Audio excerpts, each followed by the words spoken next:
Que la paix, l'amour et la richesse soient sur toi.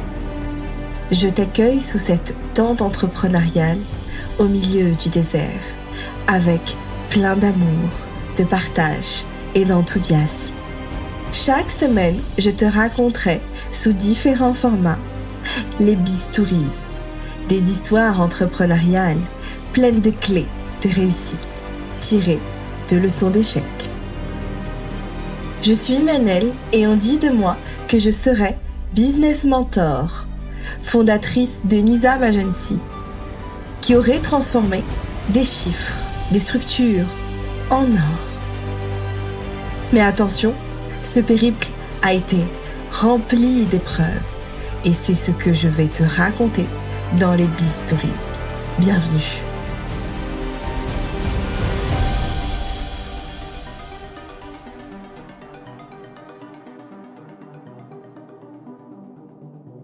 J'ai voulu créer un podcast qui raconterait toutes les histoires entrepreneuriales que j'ai vécues, mais aussi celles que j'imagine.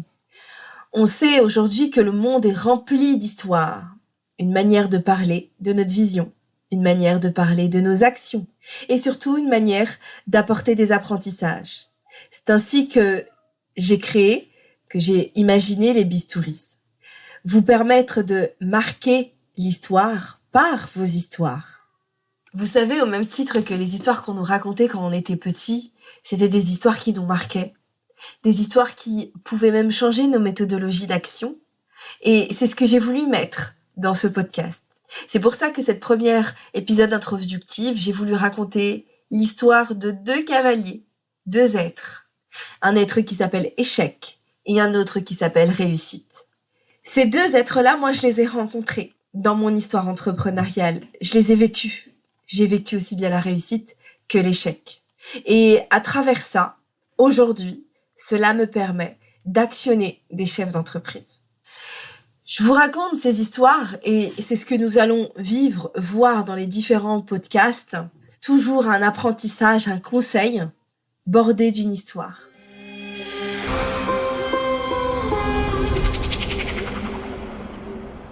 Ces deux cavaliers, réussite et échec, ce sont deux frères. Deux frères que nous voulons éviter ou que nous chassons. On évite l'échec et on chasse réussite. Ou bien on chasse échec et on évite réussite. Le premier cavalier, lui, porte le nom d'échec. Le mot échec, quand on vient à regarder d'où il est né. Échec, lui, est né en Perse. On l'appelait à cette époque-là Shek. Shek, en Perse, à cette époque, cela signifiait roi. Ce mot qui figurait dans l'expression, d'ailleurs, aujourd'hui, dans Échec et mat. Chermet, le roi est mort. L'expression est passée d'abord en arabe, puis ensuite en français, vers le XIe siècle. À cette époque, le mot avait une forme au pluriel, qui se disait échak. L'apparition du K à la fin, c'était pour influencer le mot, et cela voulait dire butin. Donc l'échec serait un butin, un trésor.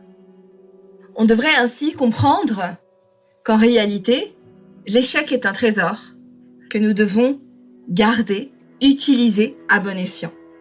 Je vous laisse ainsi méditer sur la question, parce qu'en vrai, il est important de savoir quels sont tous vos échecs, quels sont tous vos trésors que vous gardez.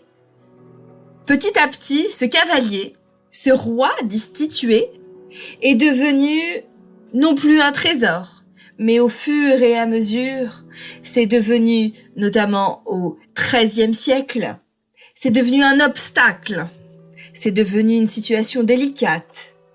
Et puis, petit à petit, de l'insuccès. Et c'est devenu l'échec qu'aujourd'hui on connaît.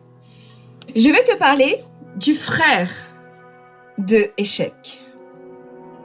Celui-ci est très choyé, il est très apprécié. Il est même vénéré chez certains. On le convoite, on l'apprécie, on le recherche quoi qu'il arrive. Et pourtant, il n'est qu'un leurre. Réussir. Réussir, lui, étymologiquement, veut dire avoir une issue. Réaliser de nouveau.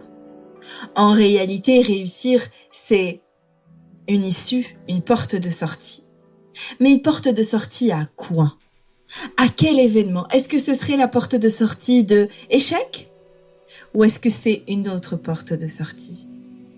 En réalité, réussir n'est rien sans échec. Parce que échec est le grand frère de réussir. Il est la continuité d'échec.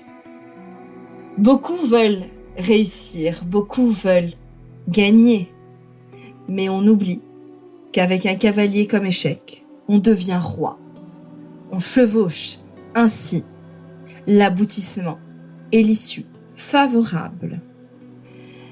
Maintenant que tu sais qu'en réalité l'échec, c'est ce qui va te permettre de réussir.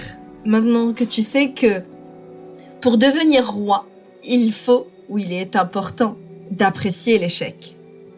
Donc pourquoi fuir une issue qui te sera favorable? Pourquoi fuir la réussite en essayant d'éviter l'échec?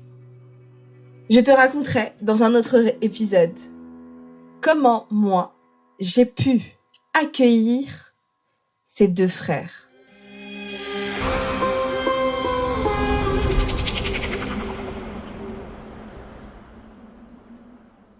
J'espère que tu apprécieras cette petite histoire de réussite et d'échec qu'on veut tous éviter en tant qu'entrepreneur. Et c'est vrai que la première chose quand j'accompagne un chef d'entreprise ou une chef d'entreprise, c'est cette volonté de réussir. En réalité, ils sont fondamentalement en train d'éviter l'échec. Ils ont peur de cette notion d'échec.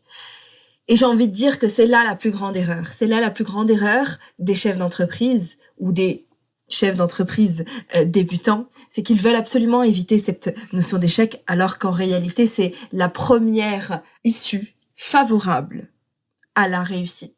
C'est passer par ce roi, ce cavalier qui te permet d'accueillir et d'avoir un trésor inestimable pour ton évolution et pour la connaissance de toi, du marché, cette connaissance des autres. Et c'est ce que moi, en réalité, j'ai vécu, c'est ce que j'ai pu voir aussi chez beaucoup d'entrepreneurs. Donc, j'espère que ça t'a été utile et que tu as pu comprendre et accueillir au mieux l'échec.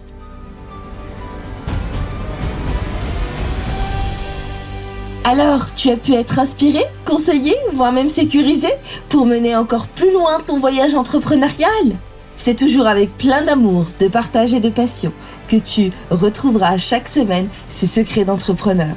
Pour nous aider à porter encore plus loin ce flambeau, je t'invite à noter de 5 étoiles sur ta plateforme préférée, le podcast. Nous, on se retrouve sur Instagram pour échanger sur Nizam Agency.